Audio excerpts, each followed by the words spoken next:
ಇವೆಲ್ಲ ಬೆಳಿಗ್ಗೆ ಮನೆಯಿಂದ ಬರ್ತಿರ್ತಾರೆ, ಕೆಲವರು ಬೇರೆ ಬೇರೆ ಊರಿಂದ ಬರ್ತಿದ್ದಾರೆ. ಹೌದಾ? ಹಾಂ, ನಿಮ್ದು ಯಾವ ಊರಿಂದ? ಮಲ್ಲಿಕಾರ್ಜುನಲ್ಲಿ ಬರ್ಬೇಕು, ಮಕ್ಕಳಿಂದ ಬರ್ಬೇಕಾದ್ರೆ ಹೆಂಗೆ ಬಂದಿರಿ? ಬಸ್ಸಿಗೆ ಬಂದೆ. ನೀರು ನೀ ಯಾವ್ದು ಬರ್ತೀಯಪ್ಪ? ಮುಷ್ಟಿ ಕೊಪ್ಪಳ ಬಂದೆ. ಹೆಂಗೆ ಬಂದ್ರಿ ನೀನು? ಸೈಕಲ್ ಮೇಲೆ ಬಂದೆ. ನೀನು ಯಾವ ಊರಿಂದ? ಹಾಂ, ವಿರುಪಾಪುರ. ವಿರುಪಾಪುರದಿಂದ ಇಲ್ಲಿ ಹೆಂಗೆ ಬಂದೆ ನಾನು? ಬಸ್ಸಿಗೆ ಬಂದೆ. ಉತ್ತರ. ಸೊ ಈಗ ಸೈಕಲ್ ತಗೊಂಡು ಹೋಗಿ ಬರ್ತಾರೆ, ಬಂದು ಬಸ್ಸಿಂದ ಅವ್ರು ಬರ್ತಾರೆ.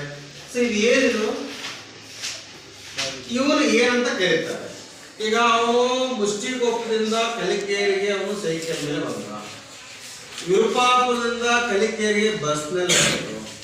ಈಗ ವ್ಯಕ್ತಿ ಇವಳು ಇಲ್ಲಿಂದ ಇಲ್ಲಿ ಬಂದರು, ಸೈಕಲ್ ಮೇಲೆ ಅಲ್ಲಿಂದ ಬಂದರು. ಇದನ್ನ ಏನಂತ ಕರೀತಾರೆ ಹೇಳಿ? Very good. ಅಂತ ಕರೀತಾರೆ ಸಾರಿಗೆ ಅಂತ ಹೇಳಿ ಕರೀತಾರೆ. ಹೌದಾ? ಸಾರಿಗೆ. ಸೊ ಇವತ್ತು ನಾವು ಕರ್ನಾಟಕದಲ್ಲಿರುವ ಸಾರಿಗೆ ವ್ಯವಸ್ಥೆಯನ್ನು ನೋಡೋಣ.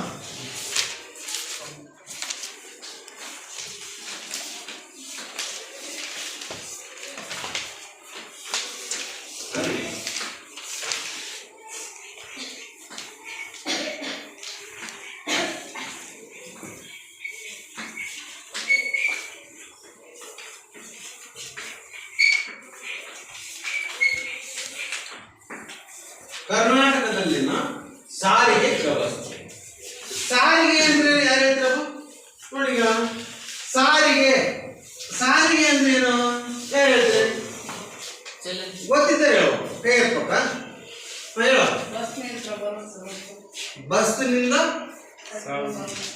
ಬಸ್ನಿಂದ ಬರೋದು ಅದು ಸಾರಿಗೆ ಅಂತೀವಿ. ಮತ್ತೆ ಊರಿಂದ ಊರಿಗೆ ಹೋಗುವುದು. Very good. ಮತ್ತೆ ಹೇಳ್ತೀವಿ ಹೇಳು. ಒಂದು ಸ್ಥಳದಿಂದ ಮತ್ತೊಂದು ಸ್ಥಳಕ್ಕೆ ಹೋಗೋದು. ಒಂದು ಸ್ಥಳದಿಂದ ಮತ್ತೊಂದು ಸ್ಥಳಕ್ಕೆ ಹೋಗುವುದು.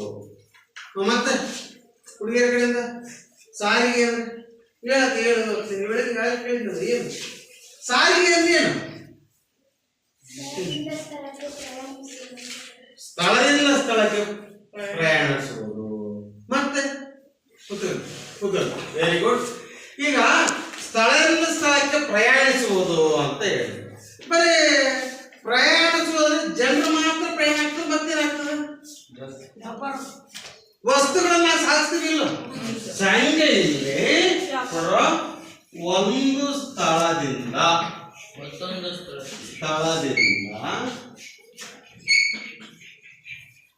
ಮತ್ತೊಂದು ಸ್ಥಳಕ್ಕೆ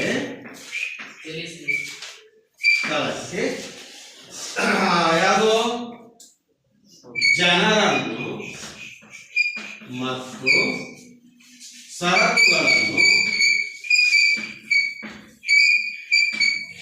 ಸಾಗಿಸುವ ಒಂದು ಮಾಧ್ಯಮ. ಇದನ್ನು ನಾವು ಸಾರಿಗೆ ಎಂದು ಕರೆಯುತ್ತೇವೆ. ಒಂದು ಸ್ಥಳದಿಂದ ಮತ್ತೊಂದು ಸ್ಥಳಕ್ಕೆ ಜನರನ್ನ ಸಾಗಿಸ್ತಾರೆ. ಹೌದಲ್ಲ? ಉದಾಹರಣೆ ಹೇಳಿದ್ರೆ ಮಲ್ಲಿಕಾರ್ಜುನಪುರದಿಂದ ಕಲಿಕೇರಿ ಬಂದೇನು ಜನಾಂಗಗಳು ಬಂದ ಇಲ್ಲೋ? ಸರಕುಗಳನ್ನ ವಸ್ತುಗಳನ್ನ ಲಗೇಜ್ ಅಂತ ಕರೆದುಕೊಂಡ್ರು. ಆದ್ರೆ ಲಗೇಜ್ಗಳನ್ನ ಸಾಗಿಸುವ ಒಂದು ಮಾಧ್ಯಮ, ಅದಕ್ಕೆ ಅಂತ ಕರೀತಾರಪ್ಪ ಸಾರಿಗೆ ಎಂದು ಕರೆಯುತ್ತಾರೆ. ಈಗ ಸಾರಿಗೆಯಿಂದ ಏನು ಉಪಯೋಗ ಇದೆ? ಸಾರಿಗೆಯಿಂದ ಏನು ಉಪಯೋಗ ಇದೆ? ಒಂದೊಂದು ಒಬ್ಬರು ಒಂದು ಹೇಳು. ಯಾರು ಹೇಳ್ತೀರಿ? ಅಂದ್ರೆ ಬೇರೆ ಬೇರೆ ಊರಿಗೆ ಹೋಗೋಸ್ಕರ ಅಂತ. Very good. ಮತ್ತೆ ಹೇಳು, ನೀಗೇನು ಹೇಳು? ಬೇರೆ ಸ್ಥಳಕ್ಕೆ ಹೋಗ್ಬೋದು, ಮತ್ತೆ ಶಾಲೆಗೆ ಬರ್ಬೋದು, ಮತ್ತೆ ಮತ್ತೆ ಮಾರ್ಕೆಟ್ಗೆ ಹೋಗ್ಬೋದು, ಕೆಲಸಕ್ಕೆ ಹೋಗ್ಬೋದು, ಮತ್ತೆ ಹೊಲಕ್ಕೆ ಹೋಗ್ಬೋದು. ಮತ್ತೆ ಏನೇನು ಉಪಯೋಗ ಇದೆ ಅಂತ ಇದರಲ್ಲಿ ಇದು ಕ್ವೆಶ್ಚನ್ ಆನ್ಸರ್ ಹೇಳ್ತದಂತೆ.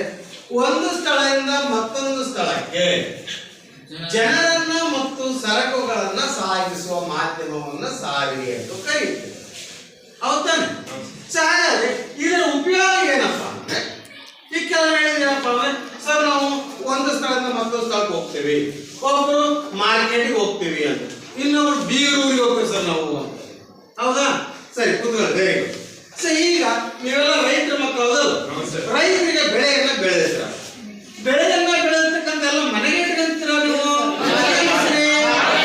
Very good. ಮಾರುಕಟ್ಟೆಗೆ ಸಾಗಿಸಲು ಸಾರಿಗೆ ಸಹಾಯಕ, ಹೌದಿಲ್ಲ? ಸೊ ಈಗ ಆಮೇಲೆ ಇನ್ನೊಂದು ಕೈಗಾರಿಕೆಗಳಿಗೆ, ಈಗ ನಿಮ್ಮಲ್ಲಿ ಒಂದು ಶುಗರ್ ಫ್ಯಾಕ್ಟರಿ ಇದೆ, ಹೌದಾ? ಶುಗರ್ ಫ್ಯಾಕ್ಟರಿ ಕಚ್ಚಾ ವಸ್ತು ಏನಪ್ಪಾ? ಆ ಫ್ಯಾಕ್ಟರಿ ಏನ್ ಕಳಿಸ್ತೀರಿ? ಅದೇ ಕಚ್ಚಾ ವಸ್ತು ಅದಲ್ಲ, ಕಬ್ಬನ್ನ ಹೊಲದಾಗಿರುತ್ತೆ ಕಬ್ಬು, ಹೌದಾ? ಹೊಲದಿಂದ ಕೈಗಾರಿಕೆ ಕಳಿಸ್ತೀವಿ ಇಲ್ಲ? ಹೌದಿಲ್ಲ? ಕೈಗಾರಿಕೆಗಳಿಗೆ ಬೇಕಾದ ಕಚ್ಚಾ ವಸ್ತುಗಳನ್ನು ಪೂರೈಸಲು ನಮಗೆ ಏನ್ ಬೇಕು? ಸಾರಿಗೆ. ಹೌದಿಲ್ಲ? ಹಾಗಾದ್ರೆ ರಾಜ್ಯದ ಆದಾಯವನ್ನ ಹೆಚ್ಚಿಸಲು ಸಾರಿಗೆ ಸಹಾಯಕ ಆಗ್ತದೆ. ಈ ಉದಾಹರಣೆಗೆ ಈಗ ಮಲ್ಲಿಕಾರ್ಜುನಪುರದಿಂದ ಕಲಿಕೇರಿ ಬಂದ ಅಂತ ಹೇಳ್ತೀವಿ, ವಿರುಪಾಪುರದಿಂದ ಕಲಿಕೇರಿ ಬಂದ, ಫ್ರೀ ಬಂದ್ರೆ ನಾವು ವೆರಿ ಗುಡ್. ದುಡ್ಡನ್ನ ಕೊಟ್ಟು ನಾವು ಇಲ್ಲಿ ಬಂದ, ಹೌದಾ? ಸರ್, ದುಡ್ಡು ಕೊಟ್ಟಿದ್ರೆ ಆ ದುಡ್ಡು ಸರ್ಕಾರದ ಆದಾಯ ಬಂದಾಗ್ತದೆ ಇಲ್ಲೋ? ಆದಾಯ ಬಂದಾಗ್ತದಿಲ್ಲೋ? ಸಂಜೆ ಇವತ್ತು ಗೌರ್ಮೆಂಟ್ ಅಥವಾ ಸರ್ಕಾರದ ಆದಾಯವನ್ನು ಹೆಚ್ಚಿಸಲು ಸಾರಿಗೆ ಇವತ್ತೇನಾಗಿದೆ? ಸಹಾಯವನ್ನ ಮಾಡ್ತದೆ. ಸಾರಿಗೆ ಇವತ್ತು ನೀವು ನೋಡಿದ ಪ್ರಕಾರ ಸಾರಿಗೆಯಲ್ಲಿ ವಿಧಗಳು, ಹೌದಲ್ಲ? ಈಗ ಸಾರಿಗೆ ಗೊತ್ತಾಗ್ತಾ ಇದು ಅರ್ಥ ಇದೆ, ಸಾರಿಗೆಯ ಅರ್ಥ ಅಂತ, ಹೌದಾ? ಸಾರಿಗೆ ವಿಧಗಳು ಗೊತ್ತಿರಬೇಕಲ್ಲ ನಿಮಗೆ, ವಿಧಗಳು. ಈಗ ಉದಾಹರಣೆಗೆ ಒಂದು ಸ್ಥಳದಿಂದ ಮತ್ತೊಂದು ಸ್ಥಳಕ್ಕೆ ಜನರನ್ನ ವಸ್ತುಗಳನ್ನ ತಗೊಂಡು ಹೋಗ್ತೀವಿ, ಯಾವ್ಯಾವ ಮೂಲಕ ಹೋಗ್ತೀವಿ? ಅದೇ ವಿಧಗಳು. ಬಸ್ ಅಂದ್ರೆ ಏನು? ರಸ್ತೆ ಸಾರಿಗೆ, ರಸ್ತೆ ಸಾರಿಗೆ ಮೂಲಕ. ಇನ್ನು ಎರಡನೇದು ಬೈಕ್ ಸರ್, ಅದೇ ರಸ್ತೆ ಮೇಲೆ ಓಡಾಡೋದು, ರಸ್ತೆ ಮೇಲೆ ಓಡಾಡೋದೆಲ್ಲವೂ ಸಹ ರಸ್ತೆ ಸಾರಿಗೆ. Very good. ವಾಯು ಸಾರಿಗೆ, ವಾಯು ಸಾರಿಗೆ ವಿಮಾನ ಅದಕ್ಕೆ ವಾಯು ಸಾರಿಗೆ. ಹಡಗು ಸಾರಿಗೆ, ಮೂರನೇ ಹಡಗಂದೇನು? ನೌಕ ಅಥವಾ ಜಲ ಸಾರಿಗೆ ಅಂತ ಕರೀತಾರೆ. ಅದಿಲ್ಲ ಟ್ರೈನ್ ಇದರಲ್ಲೇ ಬರ್ತದೆ, ಇದರಲ್ಲೇ ಬರ್ತದೆ. ಟ್ರೈನ್ ರಸ್ತೆಯಲ್ಲಿ ಮತ್ತೆ ಇರ್ತಕ್ಕಂಥದ್ದು ರಾಕೆಟ್ ಮೂಲಕ ಎಲ್ಲಿ ಹೋಗತ್ತಪ್ಪ?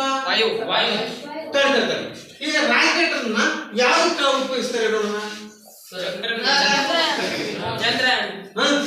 ಅದು ಸಾರಿಗೆ ಅಲ್ಲದು, ಅದು ಒಂದು ನೌಕೆ, ಅದರಲ್ಲಿ ತಗೊಂಡು ಹೋಗ್ತಕ್ಕಂಥದ್ದು ಉಡಾವಣೆ ಮಾಡ್ತಾರೆ.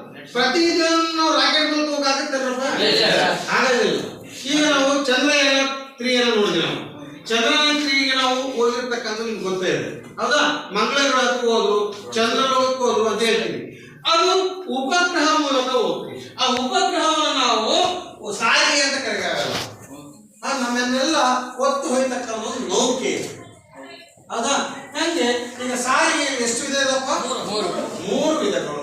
ಒಂದು ರಸ್ತೆ ಸಾರಿಗೆ, ವಾಯು ಸಾರಿಗೆ, ಜಲ ಸಾರಿಗೆ.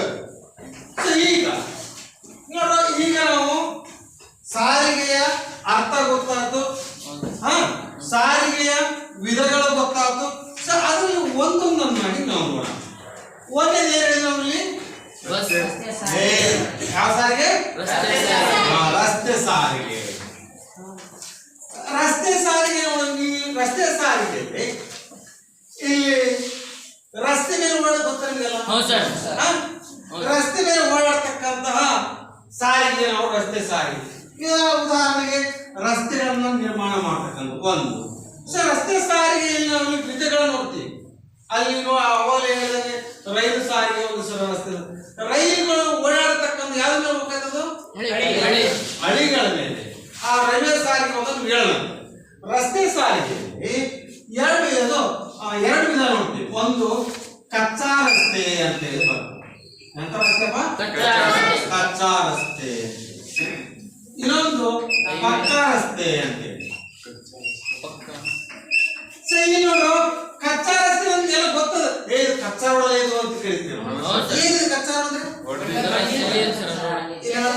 ಸರ್ ರೋಡ್ ಹೆಂಗಾದ್ರ ಇದ ಮತ್ತೆ ರೋಡ್ ಎಲ್ಲ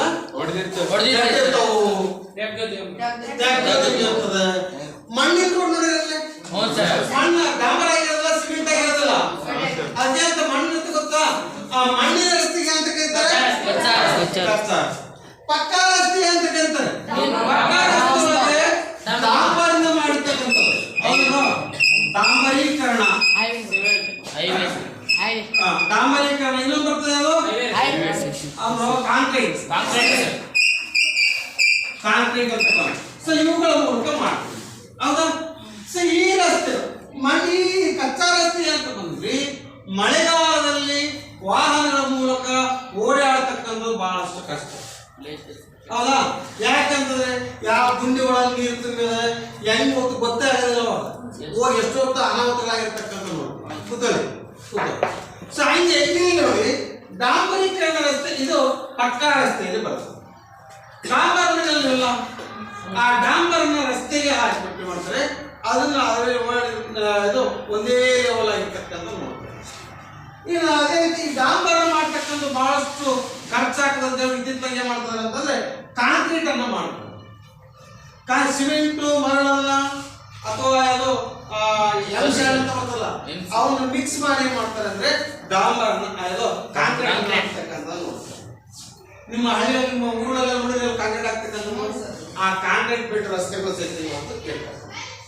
ಸೊ ಈ ರಸ್ತೆಗಳಲ್ಲಿ ಇವತ್ತು ಗ್ರಾಮೀಣ ರಸ್ತೆ ಇದೆ, ತಾಲೂಕು ರಸ್ತೆ ಇದೆ, ಜಿಲ್ಲಾ ಮುಖ್ಯ ರಸ್ತೆ ಇದೆ, ರಾಜ್ಯ ಹೆದ್ದಾರಿ ಬರ್ತದೆ, ರಾಷ್ಟ್ರೀಯ ಹೆದ್ದಾರಿ ಅಂತ ಇದೆ. ಹೌದಿಲ್ಲ? ಸೊ ಈ ಒಂದು ರಸ್ತೆಗಳನ್ನು ನಾವು ನೋಡ್ತಕ್ಕಂಥದ್ದು, ಈ ರಸ್ತೆಗಳನ್ನು ನಾವು ನಿರ್ಮಾಣ ಮಾಡ್ತಕ್ಕಂಥ ಜವಾಬ್ದಾರಿ ಇವತ್ತು ಬಹಳಷ್ಟು ಇದೆ ಅಂತ. ಸೊ ಹಂಗೆ ಯಾವುದೋ ರಸ್ತೆಗಳಲ್ಲಿ ನೋಡ್ತೀವಿ. ಒಂದು ಗ್ರಾಮೀಣ ರಸ್ತೆ, ಗ್ರಾಮೀಣ ರಸ್ತೆಗಳು. ಎರಡು ಇದು ಅದು ತಾಲೂಕಾ ಮುಖ್ಯ ರಸ್ತೆಗಳು, ತಾಲೂಕಾ ಮುಖ್ಯ ರಸ್ತೆ. ಆಮೇಲೆ ಜಿಲ್ಲಾ ಮುಖ್ಯ ರಸ್ತೆಗಳು. ನಾಲ್ಕು ರಾಜ್ಯ ಹೆದ್ದಾರಿಗಳು. 5 ರಾಷ್ಟ್ರೀಯ ಹೆದ್ದಾರಿಗಳು. ಸರಿ ನೋಡಿ, ಈಗ ಗ್ರಾಮೀಣ ಹೆದ್ದಾರಿಗಳು. ಗ್ರಾಮೀಣ ಹೆದ್ದಾರಿಗಳನ್ನ ಅಂದ್ರೆ ಗ್ರಾಮ ಪ್ರದೇಶ, ಗ್ರಾಮದಲ್ಲಿ ಇರ್ತಕ್ಕಂಥ ರಸ್ತೆಗಳು. ಈ ಗ್ರಾಮೀಣ ರಸ್ತೆಗಳು ತಾಲೂಕುಗಳಿಗೆ ಸಂಪರ್ಕವನ್ನು ಕಲ್ಪಿಸ್ತಕ್ಕಂಥ ರಸ್ತೆಗಳು.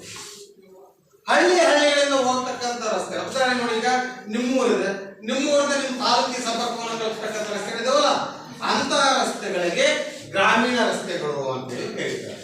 ಅಂದ್ರೆ ಈ ಗ್ರಾಮೀಣ ರಸ್ತೆಗಳನ್ನ, ಗ್ರಾಮದಲ್ಲಿರ್ತಕ್ಕಂಥ ರಸ್ತೆಗಳನ್ನ ನಿರ್ಮಾಣ ಮಾಡತಕ್ಕಂತಹ, ನಿರ್ವಹಣೆ ಮಾಡತಕ್ಕಂತಹ ಜವಾಬ್ದಾರಿ ಆ ಒಂದು ಗ್ರಾಮ ಪಂಚಾಯತ್. ಇದು ಗ್ರಾಮೀಣ ರಸ್ತೆಗಳು. ಇನ್ನು ತಾಲೂಕಾ ರಸ್ತೆಗಳು, ಇದು ತಾಲೂಕು ಪಂಚಾಯತಿ ಬರ್ತಕ್ಕಂಥ, ತಾಲೂಕ್ ಪಂಚಾಯತಿಯ ಸಂಪೂರ್ಣ ಜವಾಬ್ದಾರಿ. ಸೊ ಈ ತಾಲೂಕು ರಸ್ತೆಗಳೇನಪ್ಪ ಅಂದ್ರೆ ಜಿಲ್ಲೆಗಳಿಗೆ ಸಂಪರ್ಕವನ್ನ ಕಲ್ಪಿಸ್ತಕ್ಕಂಥ ರಸ್ತೆಗಳು. ಜಿಲ್ಲೆಗಳಿಗೆ ರಸ್ತೆಗಳನ್ನ ಸಂಪರ್ಕವನ್ನ ಕಲ್ಪಿಸ್ತಕ್ಕಂಥ ರಸ್ತೆಗಳಿಗೆ ತಾಲೂಕು ಮುಖ್ಯ ರಸ್ತೆ ಅಂತ ಹೇಳಿ ಕರೀತಾರೆ. ಸೊ ಈ ಒಂದು ಎಲ್ಲ ಒಂದು ಜವಾಬ್ದಾರಿನ ತಾಲೂಕಾ ಮುಖ್ಯ ಕಾರ್ಯನಿರ್ವಹಣಾ ಅಧಿಕಾರಿಗಳು ಅಂತ ಹೇಳ್ತಾರೆ. ಆ ತಾಲೂಕ್ ಪಂಚಾಯತ್ ಅಧ್ಯಕ್ಷರು ಮತ್ತು ಮುಖ್ಯ ನಿರ್ವಹಣಾ ಅಧಿಕಾರಿಗಳು ಈ ಒಂದು ರಸ್ತೆಗಳನ್ನ ನಿರ್ಮಾಣ ಮಾಡತಕ್ಕಂತಹ ಮತ್ತು ನಿರ್ವಹಣೆ ಮಾಡತಕ್ಕಂತಹ ಸಂಪೂರ್ಣ ಜವಾಬ್ದಾರಿಯನ್ನ ಇವರು ಹೊಂದಿರ್ತಾರೆ. ಇನ್ನು ಜಿಲ್ಲಾ ಮುಖ್ಯ ರಸ್ತೆಗಳು, ಜಿಲ್ಲಾ ಮುಖ್ಯ ರಸ್ತೆಗಳು ರಾಜ್ಯಗಳಿಗೆ, ರಾಜ್ಯದ ರಾಜಧಾನಿಗಳಿಗೆ ಸಂಪರ್ಕವನ್ನು ಕಲ್ಪಿಸುತ್ತವೆ. ರಾಜ್ಯ ಹೆದ್ದಾರಿಗಳು ಅದು ಜಿಲ್ಲಾ ಮುಖ್ಯ ರಸ್ತೆಗಳು. ಈ ಜಿಲ್ಲಾ ಮುಖ್ಯ ರಸ್ತೆಗಳ ನಿರ್ಮಾಣ ಮತ್ತು ನಿರ್ವಹಣೆಯ ಜವಾಬ್ದಾರಿ ಯಾವುದಿರ್ತಾರಪ್ಪ ಅಂತಂದ್ರೆ ಜಿಲ್ಲಾ ಪಂಚಾಯತ್ ಸಂಪೂರ್ಣ ಜವಾಬ್ದಾರಿ ಆಗಿರುತ್ತೆ. ಅದಕ್ಕೆ ಜಿಲ್ಲಾ ಮುಖ್ಯ ಕಾರ್ಯನಿರ್ವಹಣಾ ಅಧಿಕಾರಿಗಳು ಅಂತ ಕರೀತಾರೆ. ಅವರು ಈ ಒಂದು ಜಿಲ್ಲಾ ಒಂದು ರಸ್ತೆಗಳನ್ನ ನಿರ್ಮಾಣ ಮಾಡತಕ್ಕಂಥದ್ದು, ನಿರ್ವಹಣೆ ಮಾಡತಕ್ಕಂತಹ ಸಂಪೂರ್ಣ ಜವಾಬ್ದಾರಿಯನ್ನ ವಹಿಸಿಕೊಳ್ತದೆ. ಈ ಜಿಲ್ಲಾ ರಸ್ತೆಗಳು ಏನಪ್ಪಾ ಅಂದ್ರೆ ರಾಜ್ಯಗಳ ರಾಜಧಾನಿಗೆ ಸಂಪರ್ಕವನ್ನು ಕಲ್ಪಿಸುತ್ತದೆ. ಉದಾಹರಣೆಗೆ ಈಗ ನಾವು ಇವತ್ತು ಬೆಂಗಳೂರಿಗೆ ಹೋಗ್ಬೇಕಾದ್ರೆ ಹೈವೇ ಅಂತ ಬರ್ತದೆ, ಹೌದಾ? ಆ ಒಂದು ಹೈವೇಗಳಿಗೆ ಇಲ್ಲಿ ಸಂಪರ್ಕವನ್ನು ಕಲ್ಪಿಸ್ತಕ್ಕಂಥದ್ದು ಜಿಲ್ಲಾ ಮುಖ್ಯ ರಸ್ತೆ. ಇನ್ನು ರಾಜ್ಯ ಹೆದ್ದಾರಿಗಳು ಅಂತ, ರಾಜ್ಯ ಹೆದ್ದಾರಿ ಅಂದ್ರೆ ಈ ರಾಜ್ಯ ಹೆದ್ದಾರಿಗಳನ್ನ ನಿರ್ಮಾಣ ಮಾಡ್ತಕ್ಕಂಥದ್ದು ಯಾವುದು? NHA ಅಂತ, national highway. NHA, national highway of authority. INH ಏನಪ್ಪ ಇದು? Indian national highway authority. ಇದಕ್ಕೆ ಬರ್ತಕ್ಕಂಥ NHAI, national highway authority of India, ಭಾರತೀಯ ರಾಷ್ಟ್ರೀಯ ಹೆದ್ದಾರಿ ಪ್ರಾಧಿಕಾರ. ಭಾರತೀಯ ರಾಷ್ಟ್ರೀಯ ಹೆದ್ದಾರಿ ಪ್ರಾಧಿಕಾರ. ಅವುಗಳನ್ನ ರಾಜ್ಯ ಹೆದ್ದಾರಿಗಳು ಮತ್ತು ರಾಷ್ಟ್ರೀಯ ಹೆದ್ದಾರಿಗಳ ಸಂಪೂರ್ಣ ನಿರ್ಮಾಣ ಮತ್ತು ನಿರ್ವಹಣೆಯ ಜವಾಬ್ದಾರಿಯನ್ನ ಈ ಒಂದು ಸಂಸ್ಥೆ ವಹಿಸಿಕೊಳ್ತದೆ. ಹಾಗಾಗಿ ಇವನ್ನ ರಾಷ್ಟ್ರೀಯ ಹೆದ್ದಾರಿಗಳು ಅಂತ ಕರೀತಾರೆ. ಈ ರಾಷ್ಟ್ರೀಯ ಹೆದ್ದಾರಿಗಳು ಏನ್ ಮಾಡ್ತಾರಪ್ಪ ಅಂತಂದ್ರೆ ಇದು ರಾಜ್ಯ ಹೆದ್ದಾರಿಗಳು ರಾಜ್ಯದಲ್ಲಿ ಬರ್ತಕ್ಕಂಥ ಎಲ್ಲಾ ಜಿಲ್ಲಾ ಕೇಂದ್ರಗಳ ಮೂಲಕ ಹೋಗಿ ರಾಜ್ಯದ ರಾಜಧಾನಿಯನ್ನ ಸಂಪರ್ಕ ಕಲ್ಪಿಸುತ್ತದೆ. ರಾಷ್ಟ್ರೀಯ ಹೆದ್ದಾರಿಗಳು ರಾಜ್ಯದ ರಾಜಧಾನಿಗಳ ಮೂಲಕ, ಎಲ್ಲಾ ರಾಜಧಾನಿಗಳ ಮೂಲಕ ಸಂಪರ್ಕವನ್ನು ಕಲ್ಪಿಸ್ತಕ್ಕಂಥಕ್ಕೆ ರಾಷ್ಟ್ರೀಯ ಹೆದ್ದಾರಿಗಳು. ಉದಾಹರಣೆಗೆ ನಮ್ಮಲ್ಲಿ ನೀರಿರ್ತಕ್ಕಂಥ NH4 ಅಂತ ಬರ್ತದೆ. NH4 ನ್ಯಾಷನಲ್ ಹೈವೇ 4 ಅಂತೇಳಿ. ನ್ಯಾಷನಲ್ ಹೈವೇ 4 ಇದು ನೋಡಿ, ಯಾವುದು? ಪೂನಾ ಟು ಬೆಂಗಳೂರು ಹೋಗ್ತಕ್ಕಂಥ ರಸ್ತೆ, ಪುಣೆಯಿಂದ ಬೆಂಗಳೂರು. ಇದು ಷಡಸ್ಪಥ ಅಂತೇಳಿ, ಅಂದ್ರೆ 3 ಬಸ್ಸುಗಳು ಹಿಂಗೆ ಹೋಗ್ತಾ ಇರೋದು. 3 ಬಸ್ ಹಿಂಗ್ ಹೋಗೋದು, 3 ಬಸ್ ಮತ್ತೆ ಹಿಂಗ್ ಬರೋದು, 6 ಮುಂದೆ ಟೈಮ್ ಹೋಗ್ತದೆ. 3 ಗಾಡಿಗಳು 3 ಹಿಂಗೆ ಹೋಗ್ತದೆ, 3 ಹಿಂಗೆ ಬರ್ತದೆ. ಷಡಸ್ಪಥ ಅಂತ. ಚತುಷ್ಪಥ ಅಂತ ಒಂದು ಬರ್ತದೆ, ಷಡಸ್ಪಥ ಅಂತ ಬರ್ತದೆ. ಸೊ ಇದರಲ್ಲಿ ಸುವರ್ಣ ಚತುಷ್ಕೋನ ಯೋಜನೆ ಅಂತಕ್ಕಂಥ ಬರ್ತದೆ. ಕನ್ಯಾಕುಮಾರಿಯಿಂದ ಹಿಡಿದು ಅಲ್ಲಿ ಮೇಲೆ ಇರತಕ್ಕಂತಹ ಜಮ್ಮು ಕಾಶ್ಮೀರದ ಕನ್ಯಾಕುಮಾರಿವರೆಗೆ ಸಂಪರ್ಕವನ್ನು ಕಲ್ಪಿಸ್ತಕ್ಕಂಥದ್ದು, ಪೂರ್ವ ಮತ್ತು ಪಶ್ಚಿಮವಾಗಿ ಸಂಪರ್ಕವನ್ನು ಕಲ್ಪಿಸ್ತಕ್ಕಂಥದ್ದು. ಸೊ ಈ ರೀತಿ ಮಾಡ್ತಕ್ಕಂತಹ ಇದಕ್ಕೆ ನ್ಯಾಷನಲ್ ಹೈವೇ ಅಂತೇಳಿ ಅದಕ್ಕೆ ರಾಷ್ಟ್ರೀಯ ಹೆದ್ದಾರಿಗಳು, ಭಾರತೀಯ ರಾಷ್ಟ್ರೀಯ ಹೆದ್ದಾರಿ ಪ್ರಾಧಿಕಾರ ಅಂತೇಳಿ NHAI, national highway authority of India, ಭಾರತೀಯ ರಾಷ್ಟ್ರೀಯ ಹೆದ್ದಾರಿ ಪ್ರಾಧಿಕಾರ ಅಂತ ಒಂದು ಸಂಸ್ಥೆ ಇದು. ಆ ಸಂಸ್ಥೆಯ ಜಾರಿ ಮತ್ತು ಇದು ಏನ್ ಮಾಡತ್ತಪ್ಪ ಅಂದ್ರೆ ಈ ರಾಷ್ಟ್ರೀಯ ಹೆದ್ದಾರಿಗಳನ್ನ ನಿರ್ಮಾಣ ಮಾಡುವುದು, ನಿರ್ವಹಣೆ. ಇಲ್ಲಿ ನಿರ್ಮಾಣ ಮಾಡೋದ್ರೆ ನಿರ್ವಹಣೆ ಮಾಡೋದೇನು? ನಿರ್ಮಾಣ ಮಾಡಿದ್ರೆ ರಸ್ತೆಯನ್ನು ತಯಾರು ಮಾಡೋದು, ನಿರ್ವಹಣೆ ಅಂತಂದ್ರೆ ಅದರ ಎಲ್ಲ ಎಲ್ಲೆಲ್ಲಿ ಡ್ಯಾಮೇಜ್ ಆಗಿರ್ತದೆ ಸರಿಪಡಿಸ್ತಕ್ಕಂಥದ್ದು, ಅವೆಲ್ಲ ನಿರ್ವಹಣೆ ಮಾಡತಕ್ಕಂಥ ಒಂದು ಸಂಸ್ಥೆ ಬಂತು. ಆ ಸಂಸ್ಥೆ ಏನಪ್ಪಾ ಅಂದ್ರೆ ರಾಷ್ಟ್ರೀಯ ಹೆದ್ದಾರಿ ಪ್ರಾಧಿಕಾರ ಅಂತ, national highway of authority of India ಅಂತಕ್ಕಂಥದ್ದು ಬಂತು. ಅರ್ಥ ಹೇಳೋದು. ಹಾಗಾದ್ರೆ ಇಲ್ಲಿವರೆಗೂ ನಾವು ಏನಪ್ಪಾ ಅಂದ್ರೆ ಸಾರಿಗೆ ಅಂದ್ರೇನು, ಸಾರಿಗೆಯ ವಿಧಗಳು ಯಾವುವು, ಅದರಲ್ಲಿ ಬರ್ತಕ್ಕಂತಹ ರಸ್ತೆ ಸಾರಿಗೆ ಅಂದ್ರೇನು, ರಸ್ತೆ ಸಾರಿಗೆಯ ವಿಧಗಳು ಯಾವುವು ಅನ್ನೋದನ್ನ ಇಲ್ಲಿವರೆಗೂ ನಾವು ನೋಡಿ, ಹೌದಾ? ಸೊ ಈಗ ನಾವು ಇನ್ನ ವಾಯು ಸಾರಿಗೆ ಅಂತ, ಹೌದಾ? ವಾಯು ಸಾರಿಗೆ ಅಂದ್ರೇನು ಹೇಳಿದ್ರು? ವಿಮಾನ ಹೇಳಪ್ಪ. ವಾಯು ಸಾರಿಗೆ, ವಿಮಾನ, helicopter. Helicopter. Very good. So ಇದು ಬಹು ದೂರದಲ್ಲಿರ್ತಕ್ಕಂಥ ಸ್ಥಳವನ್ನ ಬಹು ಬೇಗನೆ ತಲುಪಲಿಕ್ಕೆ ಸಹಾಯವಾಗುವಂತಹ ಸಾರಿಗೆ. ಇದ್ರದ್ದು ಒಂದು ಡಿಮೆರಿಟ್ಸ್ ಏನಪ್ಪ? ವಿಮಾನದಲ್ಲಿ ಪ್ರಯಾಣಿಸಲಿಕ್ಕೆ ಎಲ್ಲರಿಗೂ ಯೋಗ್ಯವಾಗಿತ್ತಲ್ಲ. ಯಾಕೆಂದ್ರೆ ಶ್ರೀಮಂತರು ಮಾತ್ರ ಹೋಗ್ತಾರೆ. ಎಲ್ಲರಿಗೂ ಆಸೆ ಇರ್ತದೆ, ನಾನು ವಿಮಾನದಲ್ಲಿ ಹೋಗ್ಬೇಕು, ನಾನು ಹೆಲಿಕಾಪ್ಟರ್ ಹೋಗ್ಬೇಕು. ಎಲ್ಲರಿಗೂ ಆಗ್ತದ? ಬಡವರಿಗೂ ಸಹಿತ ಇಲ್ಲಿ ಪ್ರಯಾಣ ಮಾಡಲಿಕ್ಕೆ ಯೋಗ್ಯವಲ್ಲದೆ ಇರ್ತಕ್ಕಂಥದ್ದು. ವಾಯು ಸಾರಿಗೆಯಲ್ಲಿ ಬಹು ಬೇಗನೆ ಕೆಟ್ಟು ಹೋಗುವಂತಹ ವಸ್ತುಗಳನ್ನ ಒಂದು ಸ್ಥಳದಿಂದ ಮತ್ತೊಂದು ಸ್ಥಳಕ್ಕೆ ಸಾಗಿಸುವಂತ ಸಾರಿಗೆ. ಬಹು ಬೇಗನೆ ಕೆಟ್ಟು ಹೋಗ್ತದೆ ಕೆಲವು. ಆದ್ರೆ ಇನ್ನೊಂದು ಏನು ಡಿಮ್ಯಾಂಡ್, ಅತಿ ಭಾರವಾಗಿರ್ತಕ್ಕಂಥ ವಸ್ತುಗಳನ್ನ ಸಾಗಿಸಲಿಕ್ಕೆ ಬರಲಿಲ್ಲ. ಉದಾಹರಣೆಗೆ ಹೇಳ್ತೀವಿ ನಾವು, ಟ್ರೈನ್, ರೈಲ್ ನೋಡಿದಿರಲ್ಲ, ರೈಲ್ ನೋಡಿದಿರಲ್ಲ, ರೈಲ್ ಒಳಗೆ ನೀವು ರೈಲ್ ಎಷ್ಟು ಜನರ ಹತ್ರಿ ಎಷ್ಟು ಲಗೇಜ್ ಹೇಳ್ಕೊಂಡು ಹೋಗ್ತದಲ್ಲ, ಹೇಳ್ಕೊಂಡು ಹೋಗ್ತದೆ ಇಲ್ಲ. ಆದ್ರೆ ಟ್ರೈನಿಗೆ ವಿಮಾನದಾಗೆ ಏನೋ ಒಂದು ಲಗೇಜ್ ಹಾಕ್ಬೋದ? ಲಗೇಜ್ ಹಾಕ್ಬೋದಾ? ಹೆಂಗ್ ಹಾಕ್ತೀಯಾ? ಬಟ್ಟೆ ಅಲ್ಲ, ನಾನು ಹೇಳೋದು ಈಗ ಎಲ್ಲಾ ವಸ್ತುಗಳನ್ನ ಹೇಳ್ತಿರೋದು. ಆಗ್ಲಿಕ್ಕೆ ಬರ್ತದ? ಆಗ್ಲಿಕ್ಕೆ ಬರೋದು. ಉದಾಹರಣೆ ಹೇಳಪ್ಪ, ಭಾರವನ್ನ ಎತ್ಕೊಂಡು ಹೋಗಿ ಬಳದಿಲ್ಲ. ಈಗ ಕಬ್ಬಿಣದ ಹದಿರದ ಹೌದಂದ್ರು, ಕಬ್ಬಿಣ ಹದಿರ ವಿಮಾನದಲ್ಲಿ ಹಾಕಿಬಿಟ್ರು ಆಗ್ತದ? ಆಗಲಿಲ್ಲ. ಅತಿ ಭಾರವಾಗಿರ್ತಕ್ಕಂಥ ವಸ್ತುಗಳನ್ನ ವಿಮಾನದಲ್ಲಿ ಸಾಗಿಸೋದು ಬಹಳ ಕಷ್ಟ. ಈಗ ಒಂದು ನಾವು ಹೇಳ್ತೀವಿ, ಈಗ ಇಲ್ಲೊಂದು ದೇಶ ಇದೆ, ಇಲ್ಲೊಂದು ದೇಶ ಇದೆ. ಈ ದೇಶದಿಂದ ಈಗ ಒಬ್ಬ ವ್ಯಕ್ತಿ ಈಗ ಹೋಗ್ಬೇಕಾಗತ್ತೆ. ಸೊ ಹೋಗ್ಬೇಕಾಗಿತ್ತು. ಇಲ್ಲಿ ಏನಾಗಿದೆ, ಇಲ್ಲಿ ಸಮುದ್ರ ಇದೆ, ಹೌದೇನಪ್ಪ? ಸಮುದ್ರ. ಸೊ ಈಗ ಇಲ್ಲಿಂದ ಹೋಗಕ್ಕೆ ರಸ್ತೆ ಇಲ್ಲ, ರಸ್ತೆ ಮಾರ್ಗ ತೆಗೆದುಬಿಡಂಗ. ಇನ್ನು ಎರಡು ಮಾರ್ಗಗಳು ಯಾವ್ಯಾವು?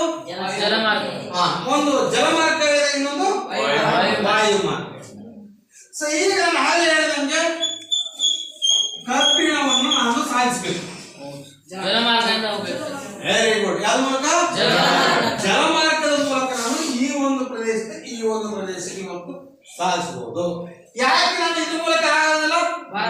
ಅತಿ ಭಾರವಾಗಿರೋದ್ರಿಂದ ಈ ಒಂದು ಕಬ್ಬಿಣದ ವಸ್ತುವನ್ನ ಒಂದು ದೇಶದಿಂದ ಮತ್ತೊಂದು ದೇಶಕ್ಕೆ ಸಾಗಿಸಲಿಕ್ಕೆ ಆಗೋದಿಲ್ಲ.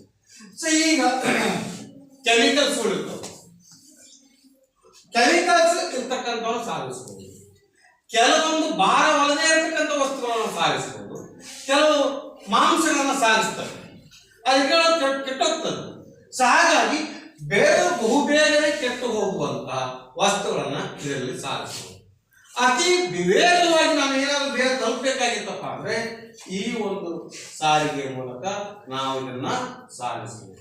ಆದರೆ ಇಲ್ಲಿ ನಾವು ಸಾರಿಗೆ ಅಂತಕ್ಕಂಥ ಮಾಧ್ಯಮವನ್ನ ನಿರ್ಮಾಣ ಮಾಡುವುದು ಬಹಳಷ್ಟು ಕಷ್ಟ ಇದೆ. ಅಂದ್ರೆ ಒಂದು ವಿಮಾನ ತಯಾರು ಮಾಡಬೇಕಾದ್ರೆ, ಒಂದು ಹೆಲಿಕಾಪ್ಟರ್ ತಯಾರು ಮಾಡಬೇಕಾದ್ರೆ ಇದಕ್ಕೆ ಆರ್ಥಿಕತೆ ಜಾಸ್ತಿ. ಆದರೆ ಇಲ್ಲಿ ರಸ್ತೆಗಳು ಯಾವೂ ಇಲ್ಲ. ಅರ್ಥ ಆಗುತ್ತಾ? ವಿಮಾನ ಹೋಗ ರಸ್ತೆ ಕತ್ತೀವಪ್ಪ ನಾವು, ಇಲ್ಲ. ಹಾಗಾಗಿ ಇಲ್ಲಿ ರಸ್ತೆಗಳ ನಿರ್ವಹಣೆಯ ಯಾವುದೇ ಇಲ್ಲಿ ಆರ್ಥಿಕ ಹೊರೆ ಉಂಟಾಗುವುದಿಲ್ಲ. ಆದರೆ ವಾಹನಗಳನ್ನ ಅಂದರೆ ವಿಮಾನವನ್ನ, ಹೆಲಿಕಾಪ್ಟರ್ಗಳನ್ನ ನಿರ್ಮಾಣ ಮಾಡತಕ್ಕಂಥ ಹೆಚ್ಚು ಜವಾಬ್ದಾರಿ ಖರ್ಚಾಗ್ತದೆ ಅಂತ ಇನ್ನೊಂದು ಬರ್ತದೆ. ಯಾವ್ದಪ್ಪ ಅಂದ್ರೆ ಜಲ ಸಾರಿಗೆ ಅಂತ ಬರ್ತದೆ, ಹೌದಾ? ಜಲ ಸಾರಿಗೆ. ಈ ಜಲ ಸಾರಿಗೆ ಒಳಗೆ ಈಗ ನಾವು ಇಲ್ಲಿಂದ ಈಗ ಹೋಗಿ ಇಲ್ಲೊಂದು ಸಮುದ್ರ ಇದೆ ಅಂತ ಹೇಳಿ ನಾನು, ಹೌದಲ್ರ? ಸಮುದ್ರ ಬಹುದೂರ ಇರ್ತಕ್ಕಂಥ ಈ ದೇಶವನ್ನು ನಾನು ಸಂಪರ್ಕ ಮಾಡಬೇಕು. ಇತ್ತು. ಹಾಗಾದಾಗ ನಾವು ಈ ಹಡಗಿನ ಮೂಲಕ ನಾವು ಹೋಗ್ತಾ ಇದ್ವಿ, ಹೌದಲ್ವಾ? ಸೊ ಹಡಗಿನ ಮೂಲಕ ನಾವು ಹೋಗ್ಬೇಕಾದ್ರೆ ನಾನು ಬೆಳಿಗ್ಗೆ ಒಂದು ಮೊಬೈಲ್ ಒಂದು ವಿಷಯ ಏನಪ್ಪಾ ಅಂದ್ರೆ ಡೆಲ್ಲಿಯಿಂದ ದೆಹಲಿಯಿಂದ ಇಲ್ಲಿಗೆ ಲಂಡನ್ಗೆ ಬಸ್ಸಿನ ಮೂಲಕ ಹೋಗ್ಬೋದು, ವ್ಯವಸ್ಥೆ ಮಾಡಿ. ಎಷ್ಟು ದಿನ ಬೇಕು ಅಂದ್ರೆ 70 ದಿನಗಳು ಬೇಕಂತ. ದೆಹಲಿಯಿಂದ ಲಂಡನ್ಗೆ ಹೋಗಕ್ಕೆ 70 ದಿನ ಬೇಕಂತ ಆ ವ್ಯವಸ್ಥೆ ಮಾಡಿದ್ದಾರೆ. ಸೊ ಈ ಒಂದು ವ್ಯವಸ್ಥೆ ಏನ್ ಮಾಡ್ಬೇಕಾದ್ರೆ ದೆಹಲಿಯಿಂದ ಲಂಡನ್ಗೆ ಹೋಗ್ಬೇಕಾದ್ರೆ 4 ದೇಶಗಳನ್ನ ಸಂಪರ್ಕದ ಮೇಲೆ ಹೋಗತ್ತಂತ. ವಿಮಾನದಲ್ಲಿ ಬೇಗ ಹೋಗೋದು. ನಾನು ಸಾರಿಗೆ ಮೂಲಕ ಒಂದು ಉದಾಹರಣೆ ಕೊಡ್ತೀನಿ. ಯಾಕೆ ಇದು ಹೇಳಿದೆ ಅಂತಂದ್ರೆ ಜಲ ಸಾರಿಗೆ ಮತ್ತು ಇದೊಂದು ಲಂಡನ್ಗೆ ಹೋಗತಕ್ಕಂಥ ವ್ಯವಸ್ಥೆ ಕೊಟ್ಟಿದ್ದಾರೆ. ಸೊ ಇದು ನೋಡಿ, ದೆಹಲಿಯಿಂದ ಲಂಡನ್ಗೆ ಹೋಗಬೇಕಾದ್ರೆ ರಸ್ತೆಯಲ್ಲಿ ಹೋಗಬೇಕಾದ್ರೆ 70 ದಿನಗಳು ಬೇಕು ಅಂತ. ಅದೇ ಸಮುದ್ರದ ಮೇಲೆ ಹೋಗಬೇಕಂದ್ರೆ 1 ತಿಂಗಳು ಬೇಕಾಗತ್ತೆ ಅಂತ.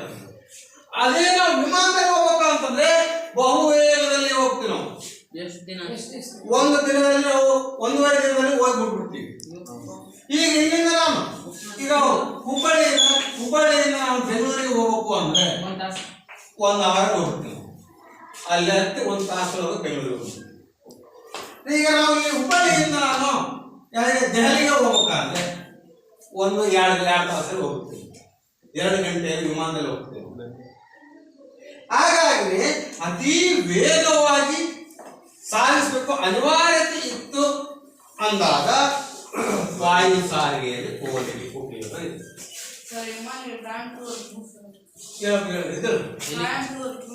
ಎದಕ್ಕೆ ಟೈಮು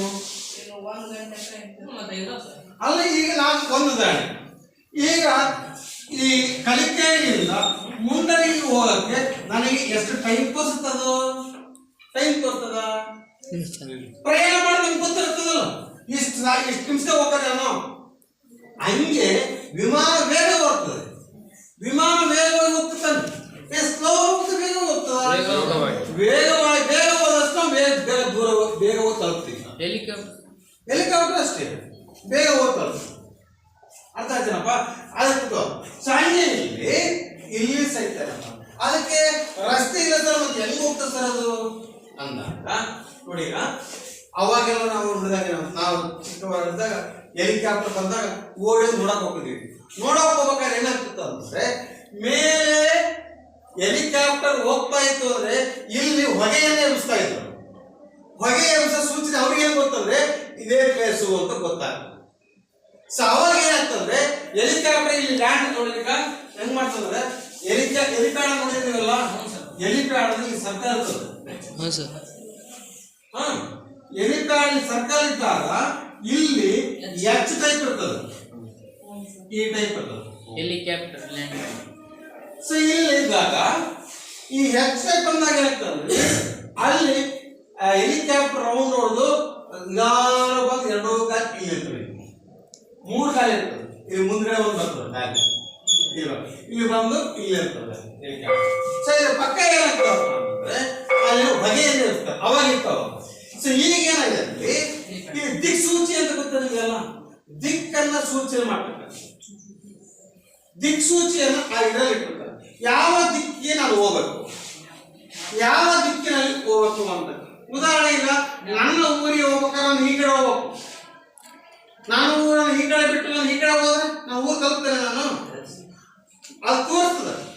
ನಾನು ಈ ಕಡೆ ಹೋಗ್ಬೇಕು ಅಂತ ಕಂಪಾಸ್ ಅಂತ ಇರ್ತದೆ, ಆ ಕಡೆ ತಿರ್ಸ್ಕೊಂಡ್ಬಿಟ್ರೆ ಸಾಕು, ಅದು ಹೆಂಗೆ ಆ ಕಡೆ ತೋರಿಸ್ತಾ ಆ ಕಡೆ ಹೋಗ್ತಾ. ಅರ್ಥ ಆಗುತ್ತೆ? ಸೊ ಆ ರೀತಿಯಾಗಿ ನಾವು ಬಹುಬೇಗನೆ ಒಂದು ಸ್ಥಳದಿಂದ ಮತ್ತೊಂದು ಸ್ಥಳಕ್ಕೆ ಹೋಗ್ಬೇಕು. ಆಮೇಲೆ ಜಲಸಾರಿಗೆ ಅಂದ್ರೆ ಜಲಸಾರಿಗೆ ಏನ್ ಬೇಕಪ್ಪ ಅಂದ್ರೆ ನೀರು ಬೇಕು. ಸಮುದ್ರದ ಮೇಲೆ ಒಂದು ಸ್ಥಳದಿಂದ ಮತ್ತೊಂದು ಸ್ಥಳಕ್ಕೆ ಜನರನ್ನ ಸಾಗಿಸ್ತದೆ, ವಸ್ತುಗಳನ್ನ ಸಾಗಿಸ್ತದೆ. ಅದಿಲ್ಲ ಇವೆಲ್ಲ ನಾವು ಸಾಗಿಸ್ತಕ್ಕಂಥದ್ದು ಇದೆ. ಉದಾಹರಣೆ ಡೀಸೆಲ್, ಪೆಟ್ರೋಲು, ಅಲ್ಯೂಮಿನಿಯಂ, ಕಬ್ಬಿಣ ಅಂಶಗಳೆಲ್ಲವೂ ಸಹಿತ ಇಲ್ಲಿ ಸಾಗಿಸ್ತವೆ. ಟ್ರೈನು ಸಾಗಿಸ್ತದೆ.